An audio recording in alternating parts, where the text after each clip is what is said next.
Hi ඉතින් ඔන්න යාළුවනේ මං අද ගෙදරදි දැම්ම අයිස් එකක් හදාගන්න විදිහයි මං අද කියලා දෙන්න යන්නේ. දැන් මං ඔයාලට අවශ්‍ය අමුද්‍රව්‍ය ටික පෙන්නන්නම්. මං ගාව තියෙනවා කොකෝ පවුඩර් ග්‍රෑම් 50ක්. ආයෙ තියෙනවා මිශ්‍ර පළතුරු පානය. දුබුරු සීනි හරි සුදු සීනි හරි ඔයාලට මේක පාවිච්චි කරන්නේ. මං ගාව තියෙනවා දුබුරු සීනි හැදි දෙක. තව අමතර වන්ඩේ කප්පයක් තියෙන මේ ප්‍රමාණය පොඩි හැන්දක් ගන්න. මම මේ ප්‍රමාණය හැන්දකින් තමයි සීනි හැන්දි දෙකක් ගත්තේ. ඔයලගේ හැන්දි ප්‍රමාණෙන් සීනි හැන්ද හරි ඉතින් යන්නේ. ඒ වගේම අපිට ඕනේ තව උණු වතුර කියන්නේ සාමාන්‍යයෙන් උණු කරන ඒක අපි නිපාන ගන්න ඕනේ. හරි ඉතින් ආන්නේ ඔයාලට කියන්න ඕනේ වන්ඩේ කප් ගන්නකොට ප්ලාස්ටික් එක ගන්න අර කඩදාස් වලින් හදන එක ගන්න එපා. ඒක ගත්තොත් මේක අපිට උණු වතුර දැම්මොත් ඒක දිය වෙලා යනවා වගේ වෙනවා. මට උණු නිසා කියන්නේ පිළිගන්න.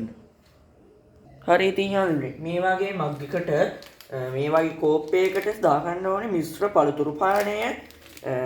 ඔයා ඒකෙන් දාගන්න ඕනේ මම පෙන්නපු හැන්දෙන් එකක් දාගන්න. අය අපිට ඕනේ කොකෝවා දාගන්නදී මේ තිත්ත එක මං කිරි පාවිච්චි කරන්නේ. ඒ නිසා මම මේකලුත් ගන්න හැන්දා. අය අර සීනි හැඳි දෙක මේකට දාගන්නවා.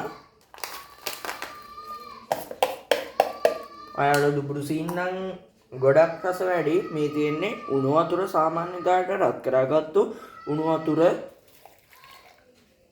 ඊට පස්සේ ඒ හොඳට කාල ගන්න. මේකට ඔයාලා කැමති නම් කියන්නේ සුදු කිරි දානවා නම් හොඳයි. ඔයාලට පුළුවන් නම් සුදු කිරි දාගන්න. ඊට පස්සේ මම හොඳට මේක කාල ගන්නවා විනාඩි 2ක් 3ක්.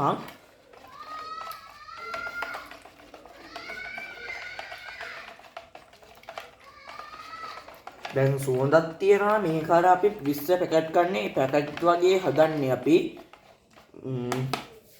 ඊට පස්සේ මේකට අපි මේ අපි අමතර ගත්තු කෝප්පෙට දාගන්නවා. දැන් ඉතින් තියෙන්නේ යාළුවනේ මේ වගේ හැන්ද දාලා විනාඩි පැය භාගයක් පැයක් විතර මේක සීත කරන උඩ කොටස නෙමෙයි යට කොටසේ තියන්න. එතකොට ඔයාලට මේක උඩ කොටසේ තිබ්බහම ඉක්මනින් ගත්ත හැකි. යට කොටසේ තිබ්බහම දවස් පැය 24ක් තියන්න ඕනේ. ඒ නිසා මම නම් තියන්නේ උඩ කොටසේ. ඔයාලට කැමති නම් යට කොටසේ තියන්න පුළුවන්. මේ තියෙන්නේ යාළුවනේ මං හදාගත්තු අයිස් පානය.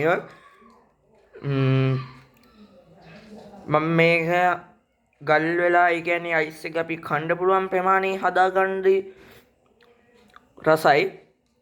මම ඒක පෙන්නන්නේ මේ මොකද ගොඩක් වෙලා යන්න ඕනේ. ඒ නිසා මම එහෙම පෙන්නන්නේ මම තව පුරක් බොන්න. ඇත්තටම හොඳයි. ඔයාලත් අත්දහා බලාගන්න. රස නැති වුණොත් බයින්න එපා. මේක මං හොයාගත්තු ක්‍රමයක්.